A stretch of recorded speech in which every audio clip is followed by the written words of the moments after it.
কিভাবে কি হয় এইটা দিয়ে বুঝাইছে। 1 মাসে শিরদেশে জন্ম তাহার, অঙ্গ প্রত্যদি হয় 2 মাস পরেতে। নক্রম অস্থি জন্ম কেমনে দেখা যায়, 3 মাসে লিঙ্গ ছিদ্র জন্ম তাহায়।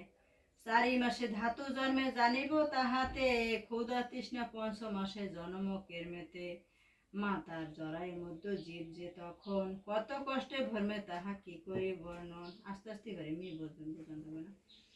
অন্নপান মাতৃভুক্ত যাহা যাহা হয়, তাহার দ্বারাই হয় পুষ্টির সঞ্চয়। দক্ষিণ উদরে করে এরূপে ভ্রমণ, বৃষ্টে মূত্র কৃমিময় জঠর যাতন। বৃহৎ কৃমির মতো থাকিয়া উদরে, নানা কষ্টে চারিদিকে সদা নরে চরে। নিগুড়ভাবে যদি শোনা তাহলে সব বোঝান লাগে না। গর্ভের ভিতরে আছে যত কৃমিগণ, শত জীবেরা তারা করায় দংশন। দংশনের জ্বালা আর সহিবারে নারী, অসচেতন হয়ে রহে চারিদিকে ঘুরি। মাতৃভুক্ত খার অল্প কটুতিক্ত রসে, দারুণ যত্ন হয় জলদেহ শেষে। নারীতে জরায়ু বান্ধা কি করিবে হায়, তাহে জীব থাকি সদা দহে যন্ত্রণায়। পিঞ্জরেতে পাখি রহে আবদ্ধ যেমন, জঠর আগারে জীব থাকায় তেমন। কারাগারে থাকি বন্দি যথা কষ্ট পায়, সেই রূপ জীব করে সাদা হায় হায়। জঠরে মস্তক গিবরা পৃষ্ঠবক্র করি, জরায়ু ভিতরে কাঁপে সদা থর থরি। পূর্ব পূর্বক জন্মকৃত যতক কর্ম, সেই কালে স্মৃতি পথে সে করে স্মরণ। শত শত জন্মে পাপ করিয়াছি যত, সেই সব পাপ মনে হয় সমদিত। কাজী সুখের লেশ কিছু নাহি হয়, চিন্তায় চিন্তায় দহে তাহারও হৃদয়। 7 মাস এই রূপ অতীত হইলে, বাহির হইতে সদা নানা চেষ্টা করে।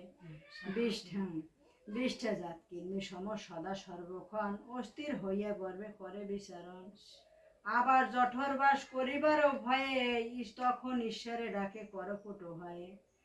যেই রূপে জীব করে হরির স্থাপন, করিতেছি সেই কথা করহে শ্রবণ। মানে মাতৃগর্ভে সে কি করে। কোথা পিতা দয়াময় জগত ঈশ্বর, গর্ভবাসে কষ্ট নাথ পাইন বিস্তার। এ নরকবাসে প্রাণ বুঝিবা হৃদয়, কৃপা কর দয়াময় সহা নাহি যায়। তোমার পদেতে প্রভু লবিনু চরণ, কে জানে তোমার তত্ত্বে ওহে নিরঞ্জন। ইচ্ছাময় তুমি প্রভু নানা মূর্তি ধরো, কে জানে তোমার তত্ত্ব ওহে গদাধর। জঠর যাতনার সহিবারে নারী, দয়া করি মুক্ত করো ভবের কান্ডারি। যে মান করেছি পাপ ওহে নিরঞ্জন, সেই রূপ শাস্তি নাথ পেতেছি এখন। নরক সমান গর্ব যাহারও সৃজন, করেছেন যিনি মোরে এ গর্বে বন্ধন। যার মায়া ডোরে বদ্ধ রয়েছি জঠরে, চৈতন্য স্বরূপ যিনি সরিল মাজারে। চিনিতি নারেন আমি যেই সেই নিরঞ্জন, মোহ বসে অন্ধ হয়ে রহিনু এখন। গর্ব বই কি কি করছে আমরা প্রত্যেকটা জীবী কেমনে এই ভূমিকা কেমনে মুক্তি হইবে। নিগুণ নিলেপ্ত সেই দয়াময় হরি, তাহার চরণে কোটি নমস্কার করি। পঞ্চবম্ভূতময় দেহ যাহারও সৃজন, তাহারে ভুলিয়াছিল আমি যে অধম। জঠর কারায় তাই পেতেছি যাতনা, কৃমি সমসারি ভীতি করিয়া না গোনা। কোথা পড়ব করুণার সিন্ধু, কৃপাময় দীননাথ অনাথের বন্ধু।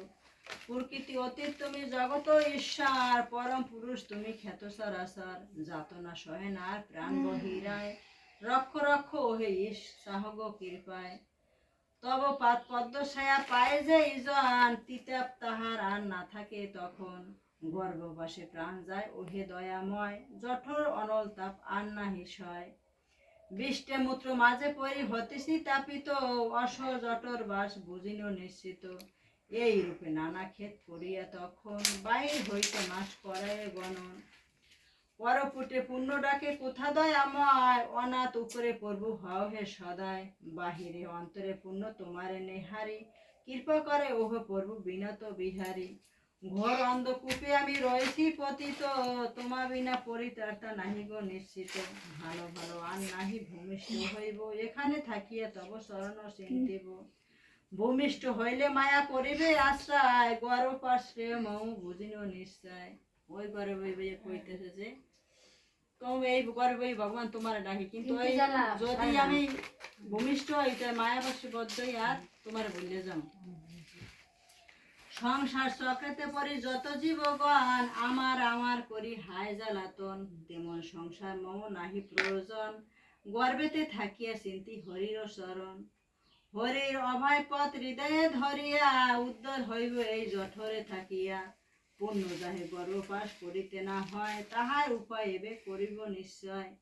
এই রূপে কত চিন্তা সেই জীব করে, কির্মে 10 মাস পূর্ণ হয় আসি পরে, তখন বাহির হইতে করায় যতন, হায় হায় বিধি লিপি কে করে খণ্ডন। হেঁটো মুখে স্তাব করে কতই প্রকারে, বাহির হইতে বায়ু পাঠায় তাহারে, বায়ু চালানে তবে অদক্ষিপ্ত হয়, ছটফট করে জীব কষ্ট নাহি সয়। হেঁটো শির করে কষ্টে বাহির হইতে, স্মৃতিনাশ শাস্ত্রত জনম তাহাতে, গর্ভকোষ হতে ভূমি হয় নিপতিত, কৃমির সমান যেন হয় সঞ্চালিত।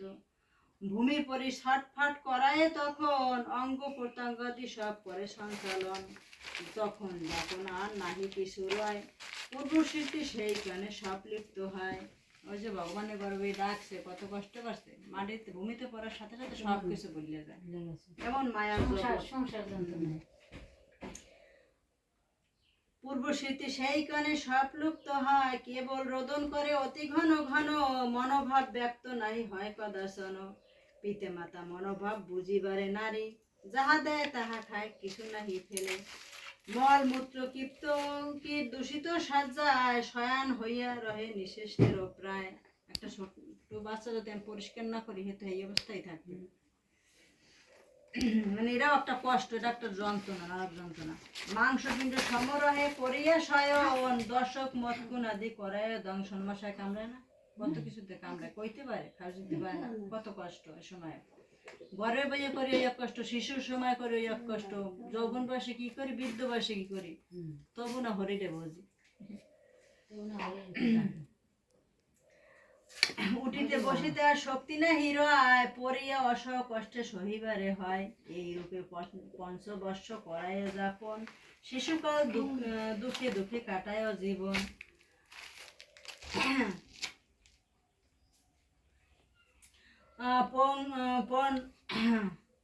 পগপণ্ডা পরে বিদ্যা শিক্ষাতারে, কত কষ্ট ভোগ করে খ্যাত চরাচরে, যৌবনে রমণী সনে হয় সম্মিলন, যখন পড়াশোনা করে তখনও কত কষ্ট, মারামারি ধৈর্য পড়ায় পারে না, হ্যাঁ একটা যন্ত্রণা।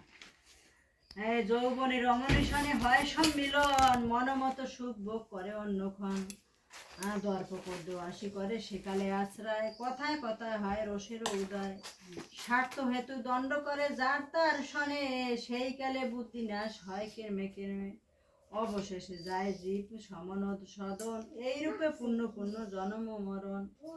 দেহে আত্মজ্ঞানে মত্ত হয় জীবগণ, আমি কর্তা বলি মনে করায় চিন্তন, কুমতি বসেতে আসে সংসার গ্রহণে, মায়া পশে বদ্ধ হয় নিষ্কর্ম গুণে, কুসঙ্গ ঘটিলে কষ্ট পায় জীবগণ, নরকে অশেষ ক্লেশ পায় অনুক্ষণ, অসৎ সঙ্গেতে হয় বুদ্ধির বিনাশ, বুদ্ধির বিনাশে নাশ জানিবে নির্যাস, কামে মত্ত হয় যে কুসঙ্গের ফলে, রমণী আসক্ত হয়ে নরকেতে পড়ে, অসতের সঙ্গ কবু সমুচিত নয়, নারী সঙ্গ তা হতে ভীষণ নিশ্চয়, রমণী মায়ার কূপ জানিবে অন্তরে, ধর্ম ধর্ম জ্ঞান নষ্ট রমণীর তরে, রমণীত মত্ত হয় যেই অভাজন, কর্ম কর্ম জ্ঞান তার না রহে কখন, তার সাক্ষী দেখো দেব দেবপদ্মাজনী, কামে মত্ত হন